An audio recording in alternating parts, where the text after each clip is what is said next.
Bem, pessoal, voltamos então para o nosso próximo módulo, e nesse módulo nós vamos falar sobre códigos, modos e formatos. Especificamente nesse primeiro módulo a gente vai falar sobre codificação de linha, tá bem? Então vamos continuar. Bom, a gente viu nas outras aulas que existem dois tipos de portadora. Nas aulas passadas a gente trabalhou mais sobre a portadora analógica, né? Nessas próximas aulas, nesse módulo especificamente, a gente vai falar sobre a portadora digital. O que é a portadora digital? Que a portadora analógica a gente viu, né, que é uma onda com um comportamento específico, uma senoidal, né, que tem um comportamento já muito bem conhecido. A portadora digital, por sua vez, é um sinal com valores instantâneos, né? Ou valores, como a gente chama de valores discretos, né? De uma determinada situação. Num determinado momento, ela vai ter um valor discreto. Então, se a gente fosse desenhar uma portadora digital, ela seria assim, como vulgarmente o pessoal costuma chamar de onda quadrada, né? Porque ela tem um comportamento parecido com a senoidal, só que são valores instantâneos ou valores discretos em cada ponto durante o tempo, né? Você não vai ter valores contínuos como teria uma onda do tipo, um sinal do tipo analógico. Como assim? Se a gente pensasse, se a gente estipulasse, por exemplo, que aqui, na verdade, tivesse uma onda do tipo analógica e ela pudesse variar entre valores 0 e 10, a onda analógica ela teria valores infinitos para alcançarem até o zero. 0,01, 0,566, 0,999, 4.565, 8.5555, seriam todos valores possíveis de serem medidos numa onda do tipo analógica. Já na onda do tipo digital, se você for medir, vão ser sempre valores discretos. Então, novamente, se for uma onda do tipo digital e ela também estiver limitada entre valores entre 0 e 10, você vai medir aqui valores possíveis. 0, 1, 2, 3, 4, 5, 6, 7, 8, 9. Acabou. São esses os valores possíveis numa onda digital que varia de 0 a 10. Bom, então vamos ver como é que funciona a modulação, assim como a gente viu como é que funcionava a modulação com uma onda analógica, vamos ver como é que funciona uma modulação agora com uma portadora do tipo digital. A gente viu lá na onda analógica casos em que você tinha um dado analógico sendo distribuído na portadora analógica e um dado digital também sendo propagado numa onda analógica. Aqui a gente vai ter também, então, dados do tipo analógico sendo propagados numa onda digital e dados do tipo digital sendo propagados numa onda digital. Assim a gente alcança todos os casos possíveis, né, de modulação. Vamos começar, então, primeiro com dados digitais transmitidos por sinais digitais.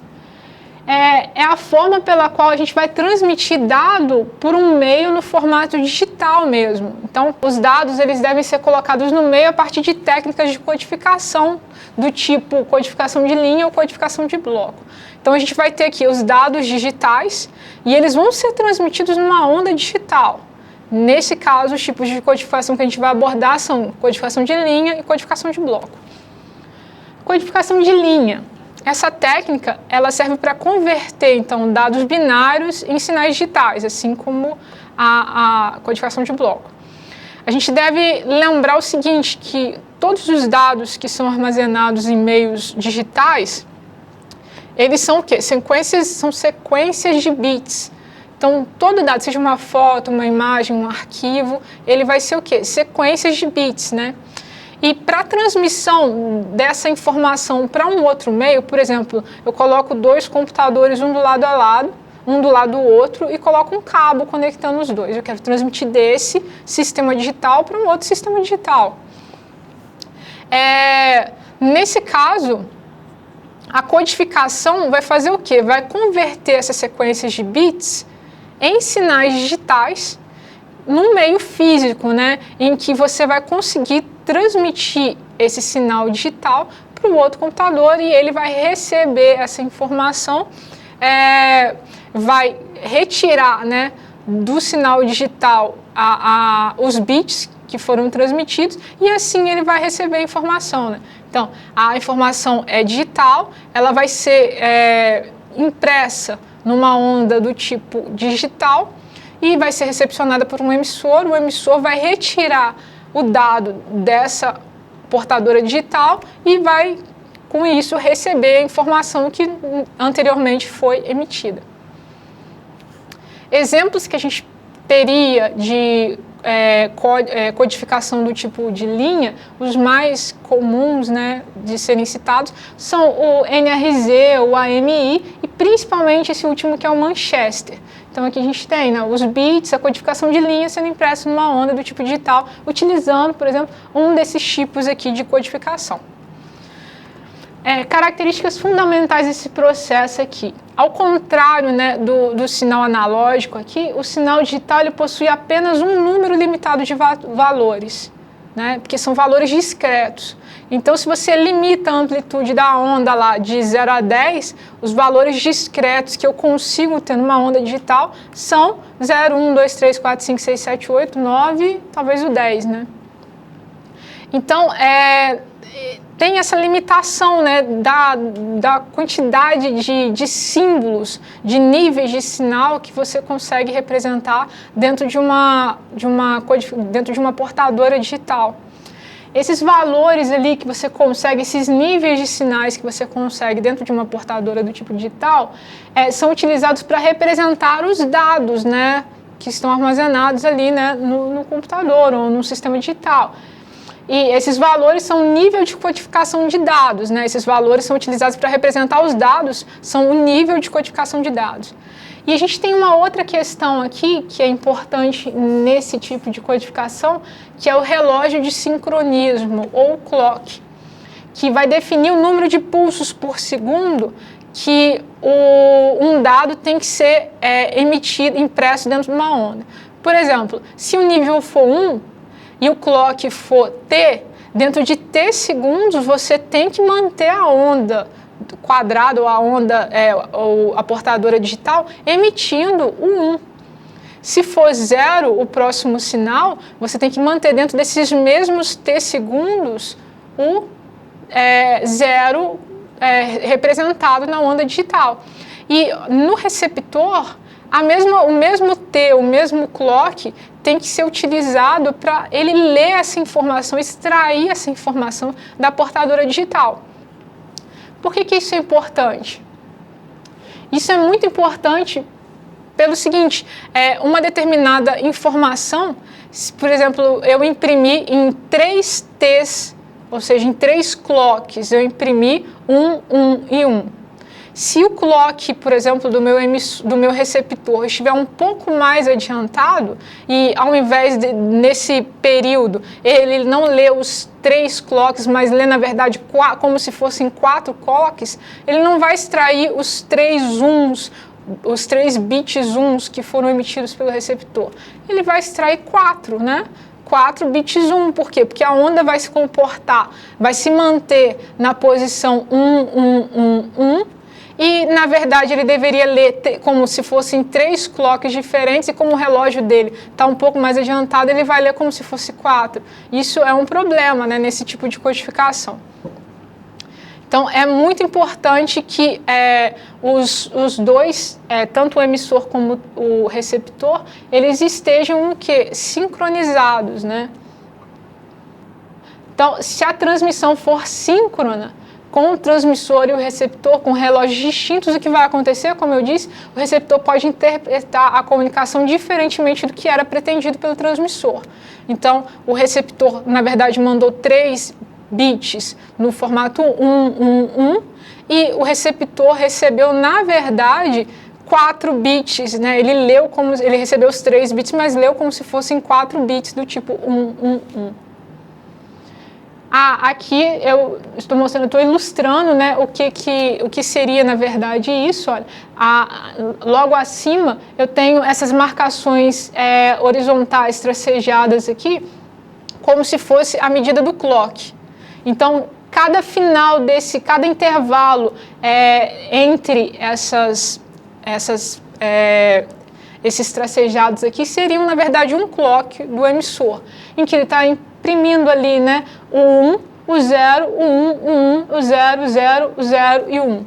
Só que o receptor, ele está com um clock que é o dobro do que o emissor. Então, quando ele, na verdade, era para ele ler apenas um bit 1, ele, na verdade, leu 2 bits 1. Quando na próxima era para ele ler apenas um bit 0, ele leu, na verdade, um 0 e pegou um pouco do próximo, que era o bit 1. Observe que, no caso, então, sendo uma emissão, uma comunicação do tipo síncrona, a gente teve uma distorção aqui porque os relógios estavam desincronizados, né? Uma solução para esse tipo de problema seria a autossincronização. Seria o quê? Introduzir ali dentro desse tipo de emissão transições no sinal para alertar o receptor do começo, meio e fim de um determinado pulso. Então, teriam comportamentos diferentes que marcassem bem o começo, o final e o meio, né, desse pulso, para que o receptor, quando ele observasse essas marcações, ele já zerasse, por exemplo, começo. Ele observou esse tipo de transição, ele já reseta o relógio dele e começa a contar até encontrar o fim, né? Para que ele fale, pronto, aqui termina, então vou acertar agora o meu relógio junto com o emissor. Existem várias técnicas de codificação do tipo linha, né? A gente tem, por exemplo, a unipolar e a polar. A unipolar. No tipo de codificação unipolar, a gente vai utilizar só 2 níveis de tensão. Então, aqui, se a gente observar a figura, eu vou ter um nível alto para representar, por exemplo, 1 e um nível baixo para representar o tipo 0. Então, o tipo de representação aqui é representação simples mesmo. A gente vai ter sempre o 1 representado como um nível do tipo alta, tensão alta, e sempre o 0 representado como uma tensão do tipo baixa, né? Aqui, só que, apesar de ser simples para o entendimento, esse tipo de codificação pode gerar alguns problemas, como a sincronização da linha. Então, aquela questão da autossincronização, os sinais, né, de início, meio e fim, acabam sendo um pouco prejudicados nesse tipo de codificação. Por exemplo, se eu emitisse aqui uma sequência de bits iguais e consecutivos, como 111 ou 0000, eu não teria esse tipo de marcação. Como é que eu vou saber, quando eu receber essa informação, onde começa e onde termina cada um desses bits? Não tem como. Se eu tenho uma sequência alta de bits ou uma sequência baixa, né, no caso representada pelos zeros, eu não vou saber onde, no meio ali, começa e termina o envio de um determinado bit.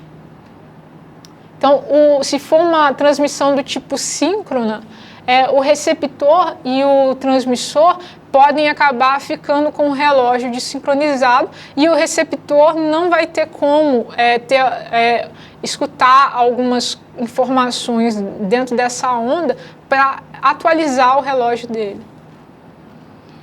A polar, a codificação pode utilizar 2 níveis de tensão para representar, por exemplo, um determinado bit. Eu posso, por exemplo, ter positivo e negativo nesse caso, né? Existem várias técnicas do tipo polar, tem o NRZ, o RZ, o Manchester e o Manchester diferencial, alguns exemplos são esses, né? Em que, por exemplo, aqui, olha, o bit 0, eu estou representando ele como uma transição da tensão de uma voltagem negativa para a voltagem positiva, ou seja, não é uma única voltagem, é uma transição do 0 para o 1. E, no caso, o bit 1, ele pode ser representado pelo contrário, uma transição de uma voltagem alta para uma voltagem negativa. Então, nesse tipo de codificação, o receptor, ele consegue perceber que quando houver a transição, eu estou no meio do clock. Então, se eu efetuei a transição da voltagem negativa para positiva, nessa transição eu já sei que eu tenho agora um bit 0. Então, se o meu relógio estava desincronizado, eu consigo agora sincronizar. E a mesma coisa para o 1. Se ele captou uma voltagem alta e, de repente, essa voltagem começou a cair, eu já sei que eu estou captando o quê? Uma tensão do tipo, uma transição, eu tenho que resetar o meu relógio, sincronizar ele com o transmissor, e eu sei que eu estou captando um bit do tipo 1. Uma representação polar utilizando a técnica, esse tipo de técnica é o Manchester, né? Ela usa uma inversão no meio de cada intervalo de sincronização, tanto para a sincronização quanto para a representação do bit, que foi justamente aquela imagem que eu mostrei anteriormente. O bit 0 é representado como uma transição positiva, ou seja, uma transição de subida, né, no meio do intervalo de sincronização do bit. Então, você estava aqui em uma tensão negativa e você foi para uma voltagem positiva. Essa transição de subida representaria, por exemplo, o bit 0. Já o bit 1 ocorre o contrário, uma transição negativa, ou seja, eu estou numa voltagem alta e eu vou descer, né, eu vou transitar para uma tensão do tipo, uma voltagem do tipo negativo. Bem, aqui a gente finaliza a primeira parte do nosso módulo e na próxima aula a gente vai falar sobre codificação de blocos e amostragens também, né? Então, aguarde a próxima aula.